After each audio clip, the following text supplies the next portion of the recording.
Greetings, fellow lords and ladies. While our look at Game of Thrones Season 5 now continues on with The Gift. So, beginning at the Wall, Jon departs for Hardhome with Tormund and a group of rangers after speaking with Sir Alistair Thorne and Sam. Before they leave, Sam gives Jon some of his dragonglass weapons, reminding him of their use against the White Walkers. Afterward, Sam and Gilly visit Maester Aemon, who is bedridden and dying from old age. Gilly brings her baby little Sam for him to hold and cheer him up a little. Aemon happily notes that her son has a laugh just like his little brother Egg, King Aegon V, had when he was a baby. In a moment of clarity, Aemon gravely warns Gilly that she and her son must leave the Wall while they still can, before winter comes, and the White Walkers with it. The couple says Aemon's condition steadily deteriorates during the night, and fades in and out of consciousness. Gilly urges Sam to get some sleep while she watches over Aemon, as she predicts they'll have to conduct the funeral in the daytime. But Sam insists on being there for the old maester who has always been good to him. Near the end, Aemon wakes up from a delirious dream, still lost in memory from his youth. He calls out to his brother Egg, and says that he has a strange dream that he was an old man. Aemon passes away soon afterwards. Aww. In the courtyard of Castle Black, Sam eulogises Aemon before lighting his funeral pyre, to clear for all to hear that he was the blood of the dragon, but now his watch is ended. Sir Alistair Crowley warns him that, one by one, Sam was losing all his friends. Afterward, Gilly is attacked in the dining hall by two brothers, but Sam and Jon's direwolf Ghost come to her rescue. Sam is badly beaten, and Gilly tends to his injuries. Still grieved at Aemon's death and impressed by Sam defending her, Gilly climbs on top of him, and they have sex. Ooh. Anyway, in the north, at Winterfell, Reek brings food to Sansa.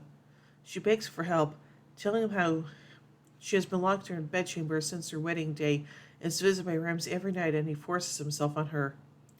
Reek simply tells her to obey Ramsay, or else he would do worse things to her. Sansa asks what Ramsay did to Reek to break him to such an extent, but he can't bring himself to tell her. He tries to leave, but Sansa grabs and reminds him that he betrayed her family, making Reek apologize profusely. Sansa informs him that her family still has allies in the north and tells him to light a candle at the top of the broken tower, which will signal them that she is in danger. When Reek refuses to do it, Sansa reminds him of his true name, Theon Greyjoy, and makes a promise that will help her. Reek hesitantly agrees. He trudges through the snow with a candle, up a flight of stairs and into Ramsay's room. Arrgh. Later, Sansa is taken to see Ramsay on the ramparts, which are still under construction. While he is distracted, Sansa grabs a corkscrew lying nearby barrel and pockets it.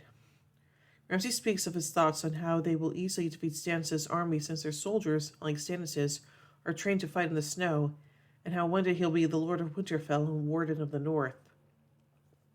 Sansa reminds of the unborn baby, who, if a boy, will have a stronger claim on the North since he'll be a true born. Ramsay tells her that he is Roose Bolton's eldest son, legitimized by the king, who Sansa reminds him is another bastard. Ramsay suffers anger by Sansa's remarks, but doesn't act on it, simply saying that bastards can rise in the world too, informing her of Jon's appointment as Lord Commander of the Night's Watch. Ramsay then brings up the reason why he summoned her, and shows her the crucified and partly flayed corpse of the old woman who promised help Sansa if she lit a candle in the broken tower. Ramsay then reveals to Sansa that Reek, who seems miserable to have squashed Sansa's only hope of an escape, came to him and told him everything. Sansa chokes back tears as the gleeful Ramsay orders his men to take her back to her chamber. Meanwhile, Bran stares intently at Winterfell council from a room in the inn, waiting for the sign to rescue Sansa. Stannis' troops make camp during a violent snowstorm. Davos Seaworth meets with Stannis and informs him that 40 horses died the previous night and more will die come sunset. The Stormcrows, a Silsar company, have fled in the night. Davos thinks that they should go back to Castle Black and wait out the weather since they do not have enough food, but Stannis sternly tells them that they will not retreat to Castle Black because they will not risk being known as the King Who Ran. As winter will soon arrive, they'll also run the risk of being stuck at Castle Black for years, during which the Boltons will regain their strength. Seeing no other way to convince Stannis otherwise, Davos leaves. Stannis asks Melisandre if she is sure of their victory at Winterfell. Melisandre assures him, reminding him that he also saw the vision of the victory in his flames, but Stan's not so sure what he saw anymore. Melisandre reassures him that her visions will come true, but also says that sacrifice, one with king's blood, must be made in order to ensure their victory, implying that they sacrifice Shireen. Stan is infuriated by this suggestion and orders her to leave. Anyway, in the Water Gardens, Prince Dorne has Ariel Hotep bring Marcel to Jaime in the quarters where he is confined, as Jaime is concerned for her safety. Displaying a somewhat more critical mind than her brothers, Marcel is suspicious about Jaime's diplomatic mission to bring her back to King's Landing, to which Jaime only replies that there are complicated matters involved. Marcel flatly refuses to return with him, stating her intent to marry Trystane.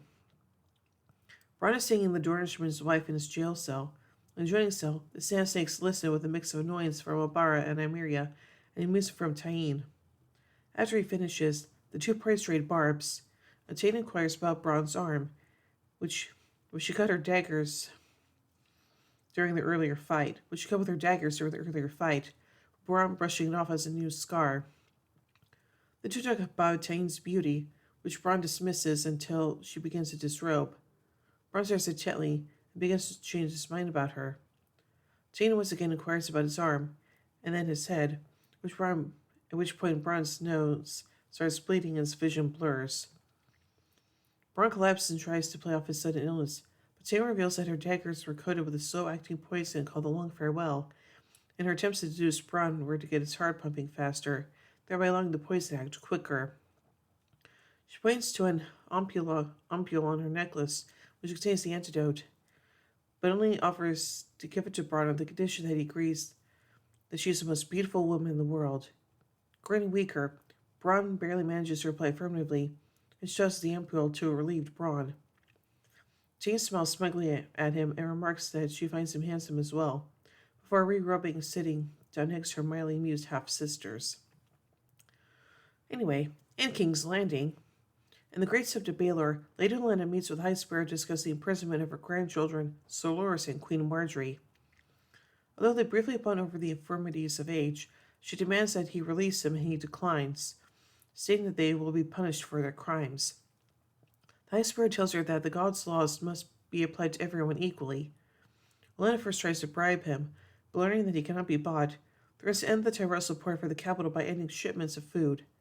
Again, the High Sparrow is unfazed, remarking that the nobility of Westeros have forgotten they are outnumbered by the common folk, and tells Olenna to ponder what happens when the many stop fearing the few. Returning to her palanquin, Olenna receives a letter bearing Peter Baelish's seal. Meanwhile, in the Red Keep, King Tommen rails over his inability to help Margaery. He wants to start a war for Margaery, declaring his love for her to a dumbstruck Cersei. To maintain control of the situation, she offers to speak with High Sparrow for him and advocate for Margaery and Loras' release. Although clearly suspicious, the still overwhelmed Tommen agrees. Littlefinger meets with Olenna in his ransacked brothel, where they share a tense conversation. Olenna reminds him of the role they have both played in Joffrey's murder, and that, should her house fall, she'll have no reason to keep his involvement a secret. Littlefinger explains why he returned to King's Landing.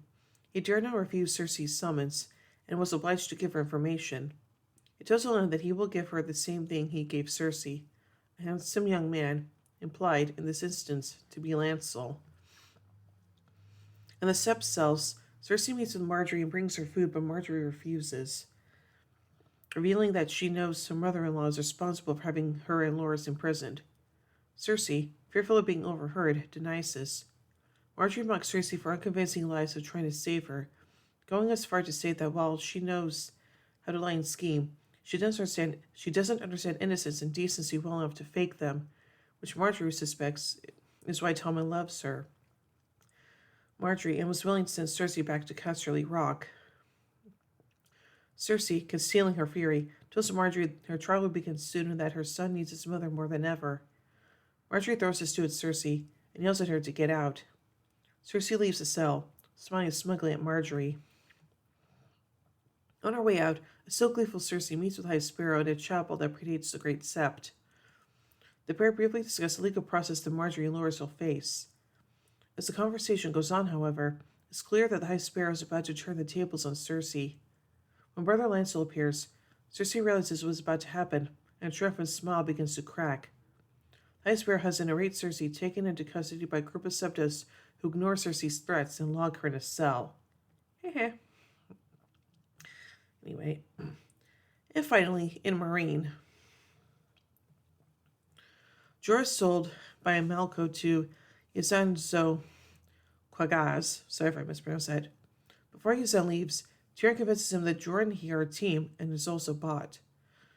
In Meereen, Daenerys and Arya discuss her impending marriage to his daughter Zolorak. After rejecting his suggestion that she marry him instead, Dara advises her that, on the day that the fighting pits are reopened, she should all gather the great wise and good masters and kill them. Dany is reluctant to do so, but she believes they'll give her the reputation of a butcher. Daria replies that all rulers are either butchers or meat. Yuzan takes his fighters to Meereen to test them in the lower pits and seek out those who are worthy to fight in the great pit of Dasnak. The fight in front of a reluctant Daenerys, his sister has convinced her that Meereen's ruler occasionally makes the rounds to lower pits ahead of the main tournament. Jorah enters the pits early, upon realizing that she is watching and will be repulsed by what she's seeing. elbows down Yazan, who tried to berate him. Jorah easily defeats the others without killing them, impressing Dany enough to prevent her from leaving. When he reveals his identity, however, her face swiftly twists into a scowl as she orders him taken away. Before the Unsullied can comply, Jorah declares that he brought her a gift, and Tyrion enters the arena and reveals his identity to the astonished queen. Oh, interesting. Alright, so let's take a look at some behind-the-scenes notes from this episode. The title of this episode refers to Tyrion, who was initially kidnapped by Jorah Mormont as a gift for Queen Daenerys, and he refers to himself as such when he presents himself to her. Perhaps it also refers to the gift Littlefinger says he has for Olenna, the same kind he gave Cersei.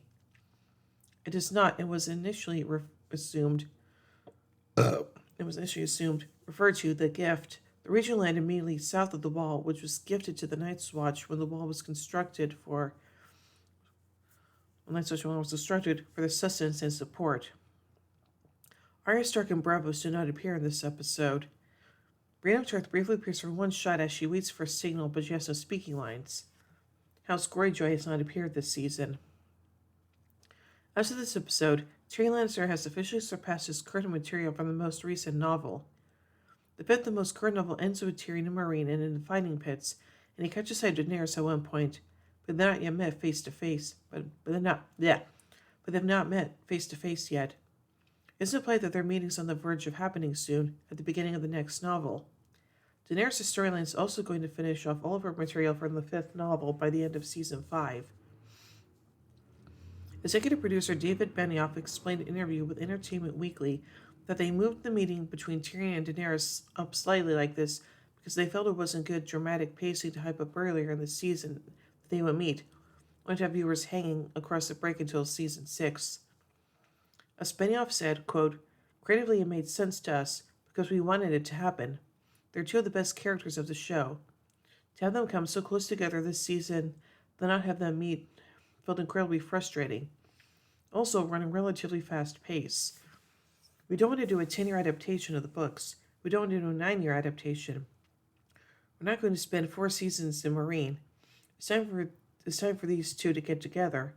It's hard to come up with a more eloquent explanation, but this just felt right. Varys puts Tyrion's mission out there in the season premiere, and the mission ends in Meereen. There will also be some fans who will think it's blasphemy, but we can't not do something because we're afraid of the reaction.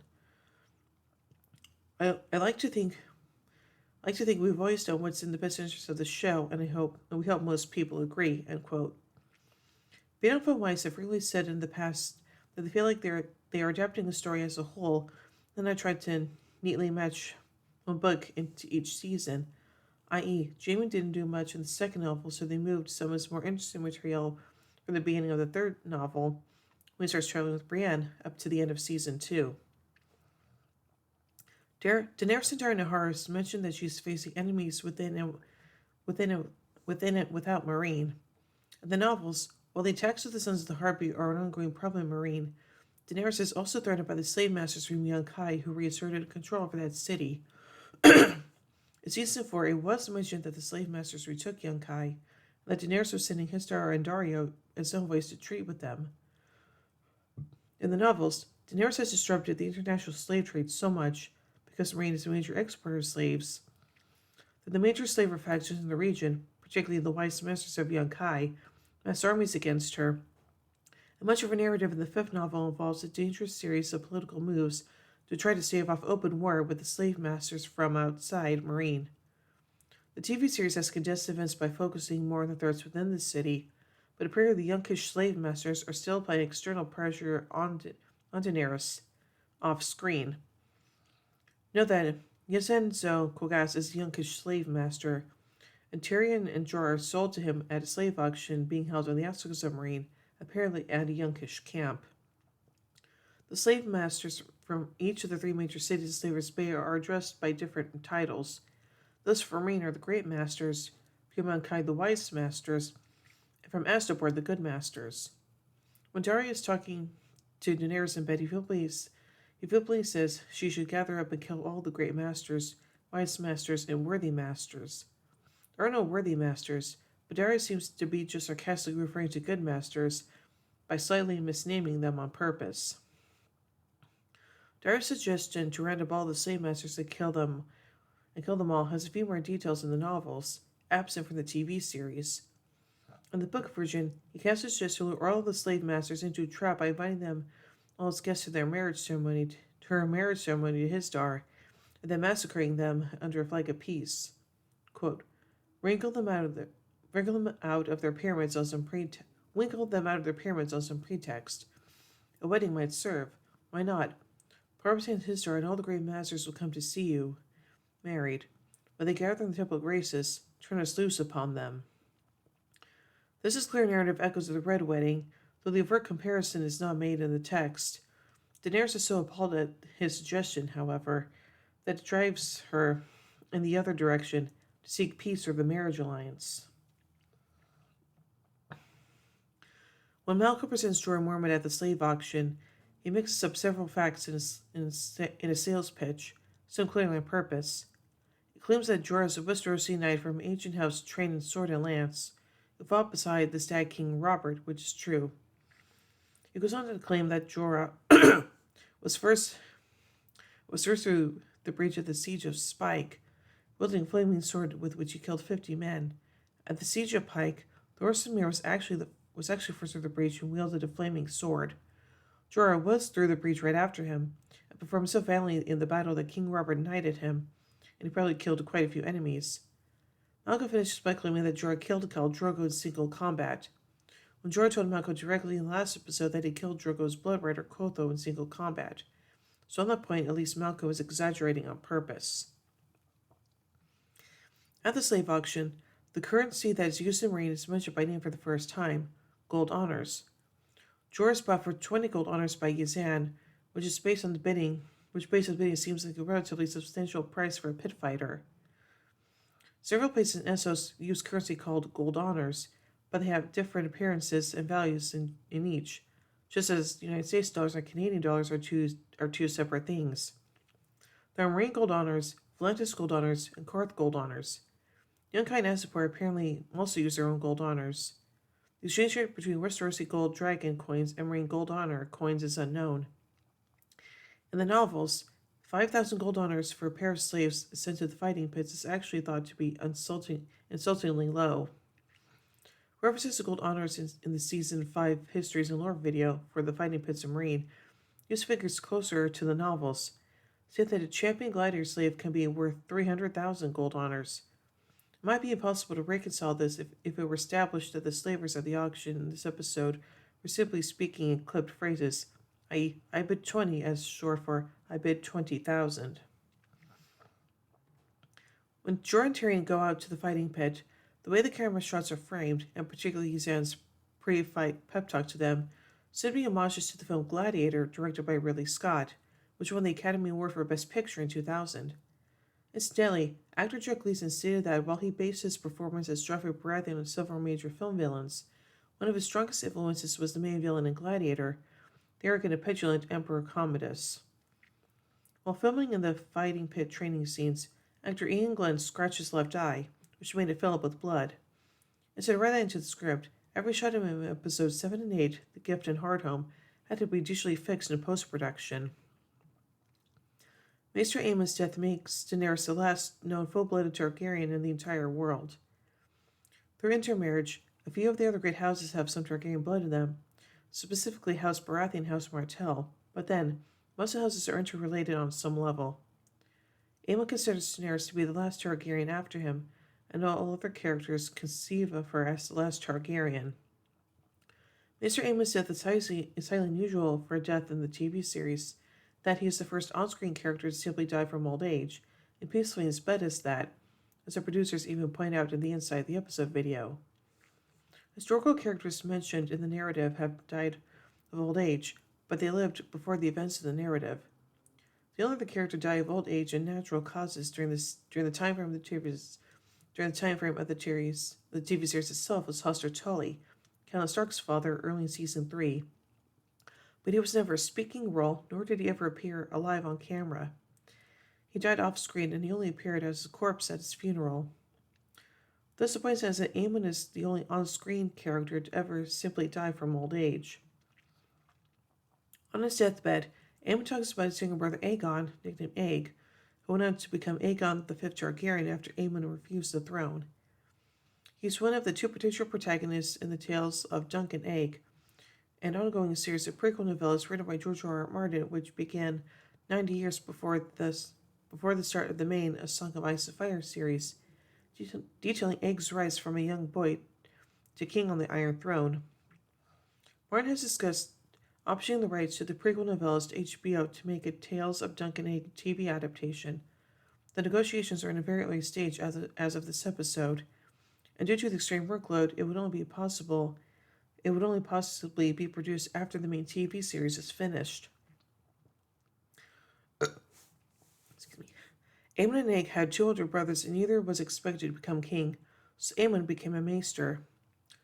Both of their older brothers later died, yet because the maesters give up all claims to inheritance and title, the crown passed to his younger brother Aegon. Aemon still refused the throne because Aegon was a populist reformer who wanted to raise taxes on the rich, making him unpopular with many powerful nobles. Words that Aemon asked permission to be released from his vows to become king instead of Egg.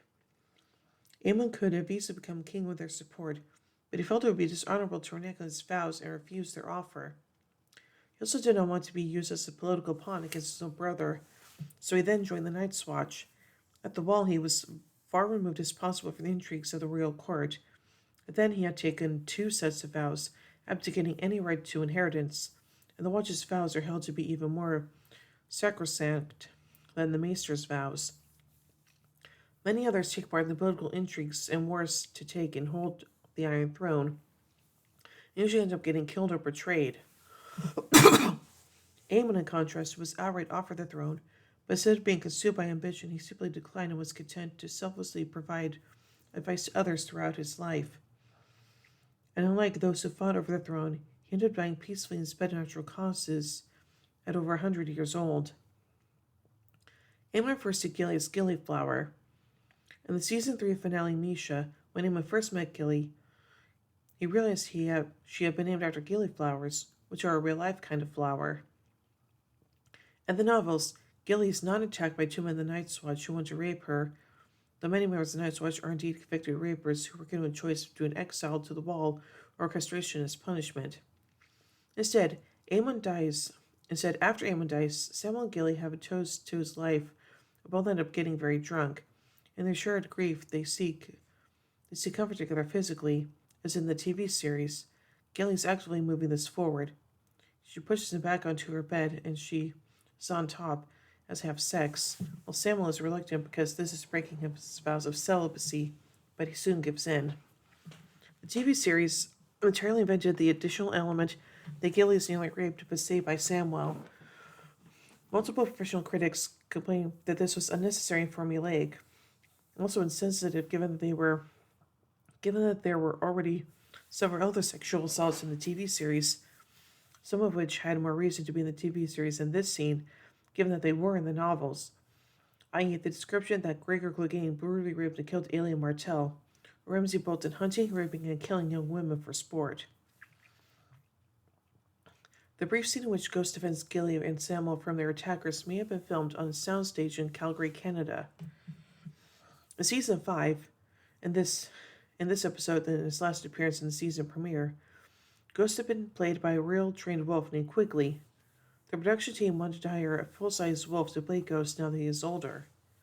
They've been trying to work with Quigley's owner for several years now, but the schedules in the past seasons did not match. Originally, they wanted to simply ship Quigley to Northern Ireland, but due to several restrictions on international transport of large animals, they also decided it was easier just to fly out to Canada and film the actors with Quigley in an interior set constructed in Calgary. This is similar to how back in season 3, Bart the Bear 2 could not be transported from the United States to Northern Ireland, so Gwendolyn Christie and Nikolai Coster-Waldau had to film the bear pit scene at Harrenhal in a small set constructed on a studio lot in Los Angeles. When Gilly has sex with Sam in the novels, she whispers, "I am your wife now," to him. When John Snow had sex with Ygritte, it was later pointed out to him that the wildlings don't have formal laws, so much as loose customs about marriage. Essentially, if a man has sex with a woman and she stays in a relationship with him, this is enough for the wildlings to consider them a husband and wife, without any ceremony. And thus, from a wildling point of view, Ygritte can call herself John's wife, bluntly John's woman, and Gilly can call herself Samuel's wife. A major element of wildling marriage is missing from Sam and Gilly's relationship, though, the kidnapping. Ygritte explained to John that a wildling man is supposed to kidnap the woman he wants, without risking serious injury or even death from her and her family. But if he succeeds, it means he's strong and brave and cunning, and that's what a wildling woman wants as a husband. And John fulfilled that term, although he insisted that the act of kidnapping Ygritte by him was not meant for sex. Sam could be said to have absconded with Gilly when they fled Craster's Keep. The novels, it was actually Craster's other wives that urged Sam to flee with and protect Gilly. Either way, in the novels, after they sober up, Gilly doesn't call herself Samuel's wife again, and after they both lost control like that, he is reluctant to have sex with her again due to his vows. John Bailey commented on Sam and Gilly's intimate scene together, quote, "That scene says a lot about the treatment of sex on Game of Thrones. I'm very reluctant to call it a sex scene. I think it's a love scene. There's a difference, and I think sex could be treated on the show in almost animalistic terms. It can be seen as a very base symptom of the human condition to want that. And a lot of times in the show, it can be very guttural and scatological and dealt with very practically. It's just a physical act. But when you see a love scene on the show, there's a difference in tone. It's really more respect, and that's where the layers come from in that scene. You're seeing two people physically demonstrate their love for each other. Gilly's changed him. She saved him. Sam saved Gilly's life in a very literal sense, but Gilly has saved Sam's spirit. They saved each other." End quote. Although not directly stated, Jon Snow and Tormund are not riding directly to Hardhome. Castle Black is in the middle of the continent, so they're riding to the eastern end of the wall, to Eastwatch by the sea, one of only 3 remaining manned forts in the wall and the Watch's only port. Hardhome is also on the east coast. Sansa explained previously that because he's going inland, he would loan his remaining ships to Jon for this mission. When they arrive at Hardhome next episode, they indeed arrive by ship. Ramsay Bolton says that he's no longer a bastard but was naturalized. This isn't an actual legal term in Westeros. The correct one used previously is legitimized. The polite term for bastard children is natural children. Though given Ramsay's half-educated wild condition, it's possible that in universe Ramsay himself is mistakenly using an incorrect slur term, sort of like saying, "I've been on bastardized." This episode's dialogue makes it explicitly clear that Ramsay's legitimization was a decree issued by King Tommen, which Roose then delivered to his son Ramsay. Roose himself never had the power to legitimize Ramsay. Only a king can do that. The dialogue in Season 4 The Mountain and the Viper left this somewhat vague to viewers, where Roose handed legitimization decree to Ramsay but didn't mention Tommen.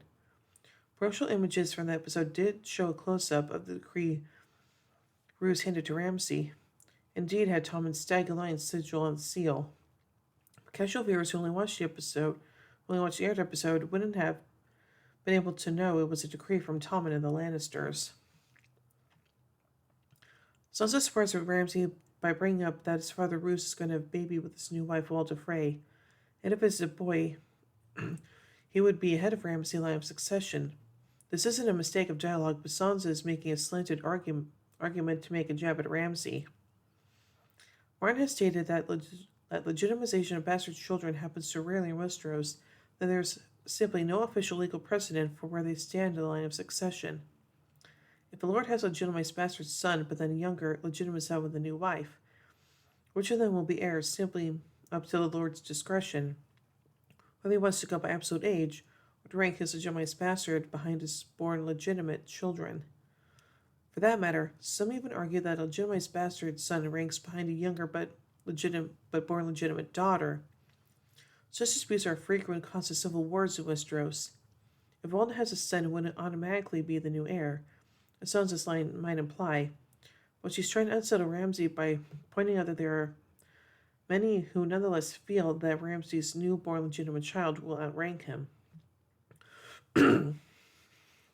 Ramsay and Roose discussed Walden's pregnancy 2 episodes ago and killed the boy, and Roose reiterated that he considers Ramsay his heir, even if Walden has a son. As the TV producers point out in the behind-the-scenes videos, he is now holding it over. Ramsay said that he needs to shape up and behave himself, because if he doesn't, Roose now has a fallback option and can disinherit him if he wants to. In this episode, Ramsay informs Sansa that her half-brother Jon Snow has become Lord Commander of the Night's Watch. In the books, Sansa does not return to Winterfell and does not marry Ramsay Bolton. Her friend Jane Poole is forced to impersonate Arya and wed to Ramsay, but remains at the Vale. Sansa learns of Jon's recent election as Lord Commander of the Night's Watch from her friend Miranda, daughter of Lord Nestor Royce, in the 4th book, prompting her to think how so sweet it would be to see Jon again, and that he is the only surviving member of her immediate family she has left. She quickly dismisses the thought, reminding herself that she's now Elaine Stone, who has no brothers, beastborn or otherwise. She has a few more distant surviving family members, but Orgo Edmure Tully is a Lannister prisoner.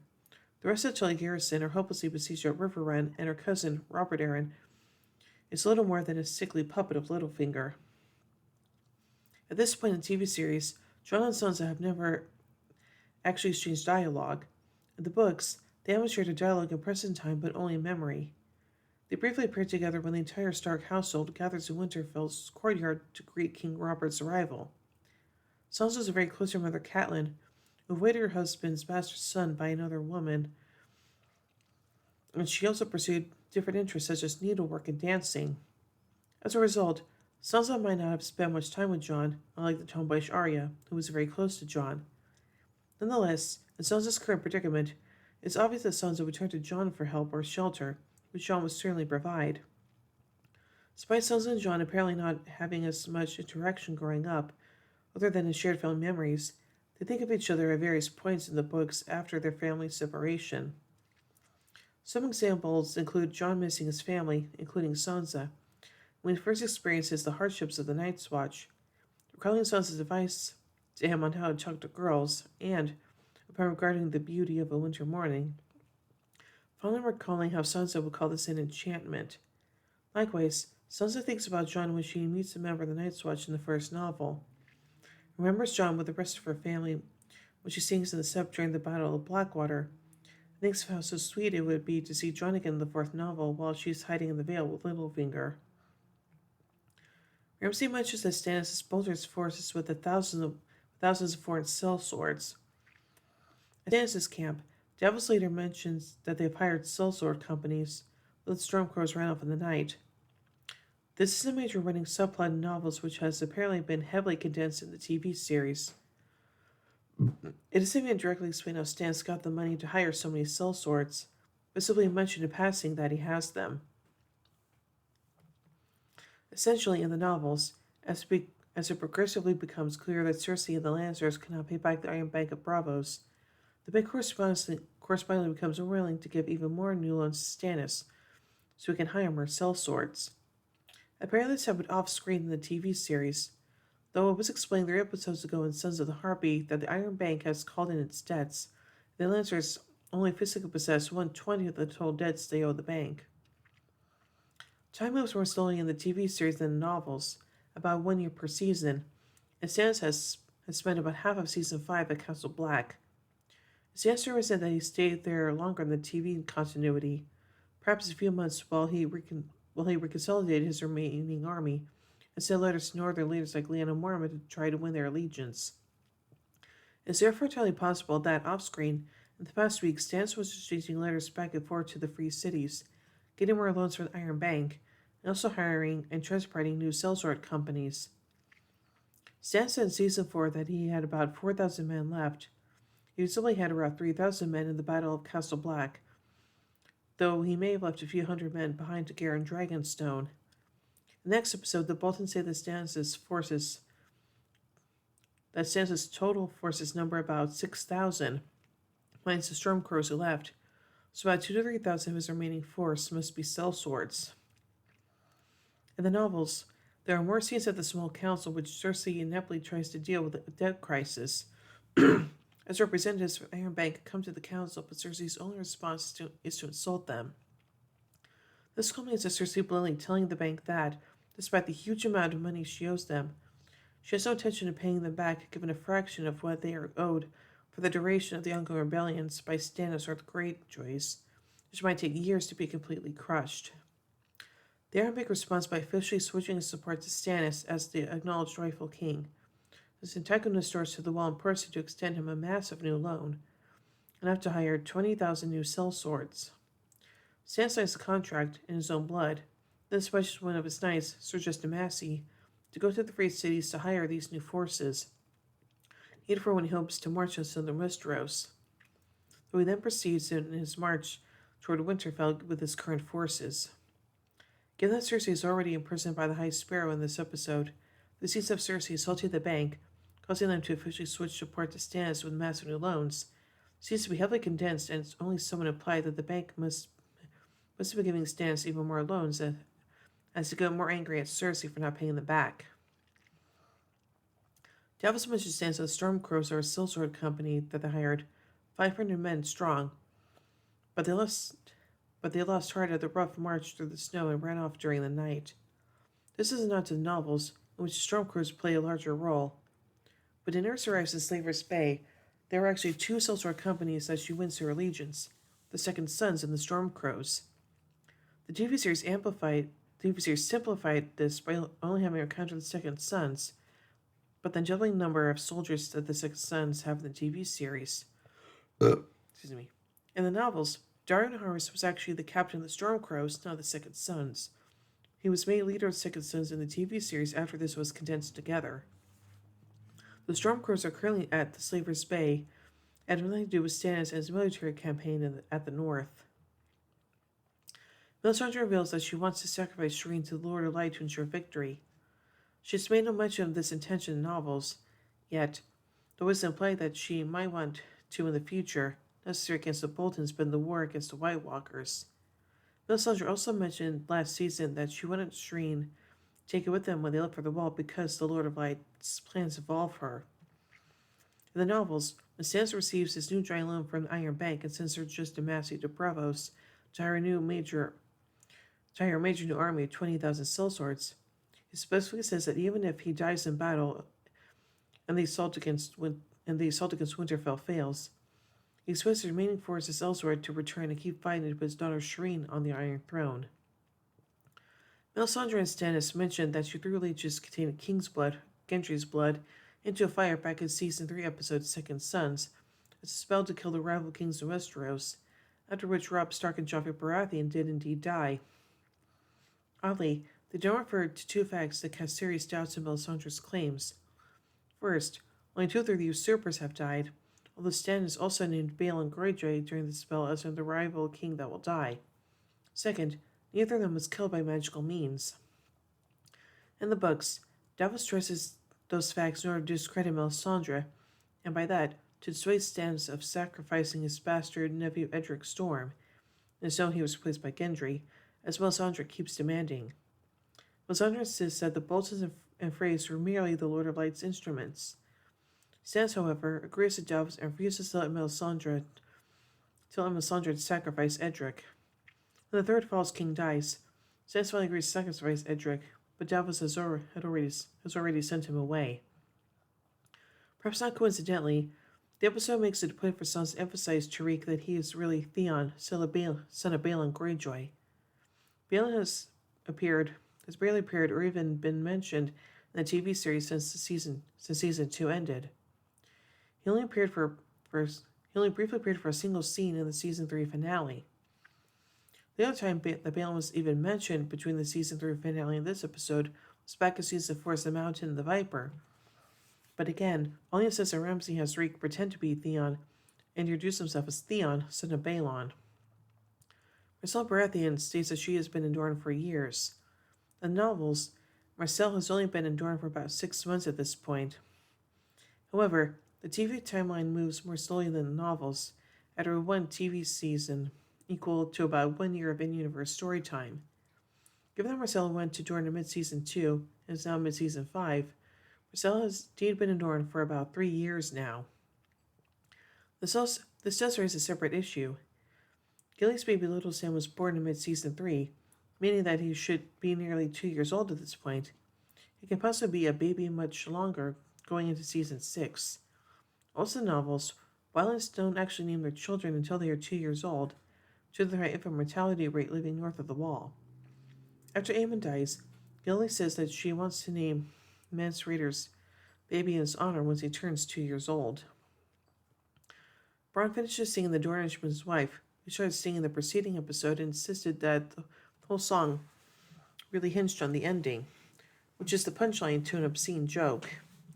The subject of the song keeps praising the beauty of the Dornishman's wife while describing what a dangerous fighter the Dornishman is. Ultimately, the Dornishman challenges him to a duel and he is mortally injured. As he lies dying, he tells his companions that he is unconcerned, for while the Dornishman has taken a life, he has tasted the Dornishman's wife. Jerome Flynn, who plays Bronn, is actually a professional singer and gets to show off his talents in this episode, as much as he did back in season 2's Blackwater when he got to sing the Rains of Castamere. Tyene mentions that the poison that she coats her daggers is from a shy. This is where Melisandre is from, and it is infamous as the city of sorcerers and alchemists, as a major exporter of many poisons. Tyene didn't go to a shy to obtain it herself. The poison made its way west along trade routes. Several professional reviews criticized the invented scene of Tyene taunting Bronn by flashing her breasts at him. Combined with the fact that the actress herself admitted that she had no prior martial arts training at all, leading to criticism of the lackluster fight scene in the preceding episode. This led to accusations that she was primarily cast for a physical appearance in the nude scene.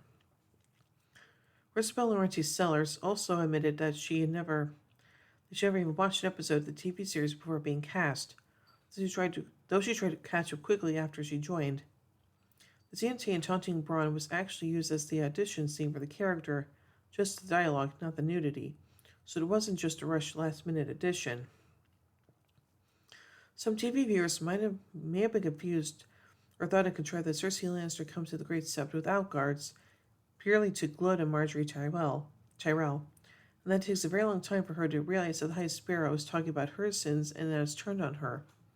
Actually, this is essentially what happens in the novels. Cersei is mentally deteriorated and she is no longer behaving rashly, compared to her already unstable personality at the time of the first novel. Cersei becomes a point-of-view character for the first time in the fourth novel, on which her current storyline TV series is based. After Joffrey and Tywin die, combined with the stress of her own inability to rule effectively and handle the death crisis of Tyrell's growing influence, Cersei starts drinking heavily, and her already paranoid and vindictive traits grow to extreme levels. Cersei spends much of the fourth novel in a drunken fog, staggering from one folly to the next. Her thoughts are fixated on destroying Marjorie or Tyrion, that she becomes oblivious to any other threats around her. For entire chapters, Her skewed and rambling inner thought monologue focuses almost exclusively on her plans to have the Faith put Marjorie on trial, only to mention in passing for a single sentence that Pycelle gaped at her in shock when she revealed that she rearmed the Faith militant. Cersei smugly thinks she has a brilliant plan to save Marjorie, brilliant plan to have Marjorie put on trial by the Faith, even though it really isn't a foolproof plan, and she hasn't thought out its long-term consequences at all.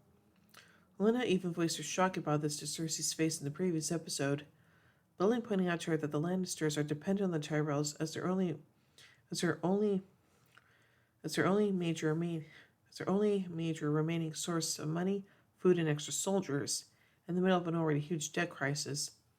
But Cersei blithely ignores these obvious points. Cersei also cannot comprehend that she is making her son look politically weak and ineffectual by conspiring to have his queen imprisoned. Even if Cersei thinks that overall she is preventing him from becoming the Tyrell's puppet, she is really more focused on making him her puppet. Tommen briefly imitates Joffrey by saying he should summon the army to storm the Great Sept and kill them all to get Marjorie back.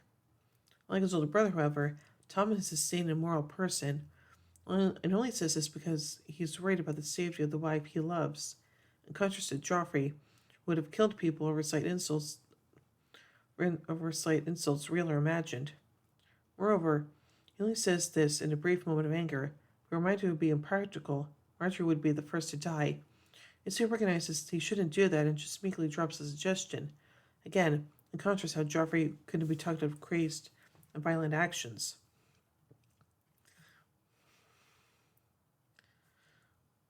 The High Sparrow points out that the Great Sept of Baelor wasn't at King's Landing since the founding of the city, which was about 300 years ago.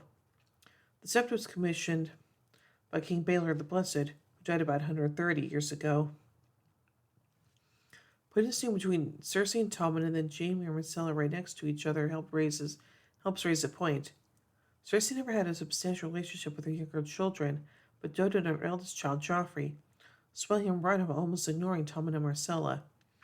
Certainly, Cersei convinced herself that she was a good mother and loved all of her children, but she was never greatly concerned for their happiness. She was anchored when Myrcella was sent off to Dorne, at the time when and then Marjorie took control of Tommen away from her. But even then, it was more in the sense that something which belonged to her was being taken away. Tom also mentioned back in season 4's Oath Keeper that Joffrey would often terrorize him, threatening to kill his cat Sir Pounce, but Cersei never did anything to protect him from her favorite son.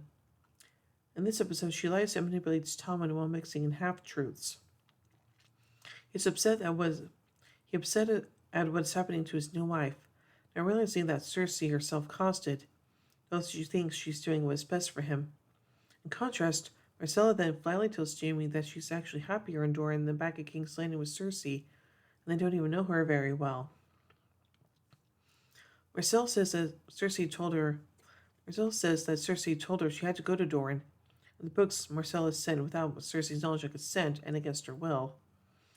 This did not appear directly on screen, but that is just not an accident of the TV adaptation, because Tommen and Myrcella barely had any scenes together with Cersei in the novels either, in direct contrast with Catelyn Stark, who would have earnest conversations with all of her children, even young Bran.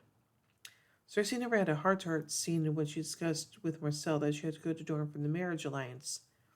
Because Cersei was denied POV chapters in the first 3 novels, along with children, conversations she would obviously had with them do not occur in the books, not because they didn't take place, but because no POV character would have been present to describe such personal interactions.